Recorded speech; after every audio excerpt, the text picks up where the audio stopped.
По-перше, давай. Я не зобов'язаний вам показувати орієнтування. Я сказав, Хорошо. що Підстава зупинки. Я позвоню зараз на 102, уточню. Підстава зупинки мого транспортного вам не засобу. назвав. Назовіть ще раз. А то у вас сначала було 120, назвав. потом перестроился на перекрестке, Я вам а це і теперь назвав. какая-то, что там вы сказали, причина. 9 причин есть, стаття 35 Закон України про Ви поліцію. обов'язково повинні бути всі 10 присутні. Підстава для зупинки, я ще раз спрашиваю, какая? Я вам назвав їх. Назовіть, будь ласка, ще раз. Я вам непогано не назвав. чую. Я погано чую.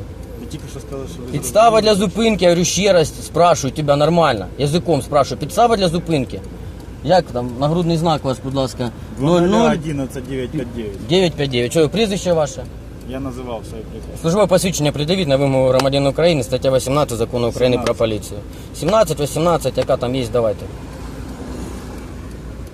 Чихар Ярослав Ігорович, інспектор роти 3-го батальйону. Що, значить, Ярослав Ігорович, давайте почнемо спочатку. Підстава зупинки, причина яка? Я вам її назвав.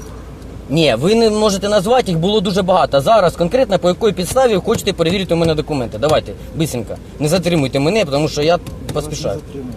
Ну, так підстава зупинки. Я вам її назвав. Називайте. Давайте, називайте, яка? Конкретно.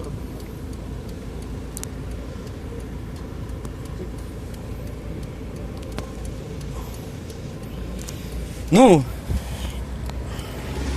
Я Надо, вам вже мабуть, її назвав.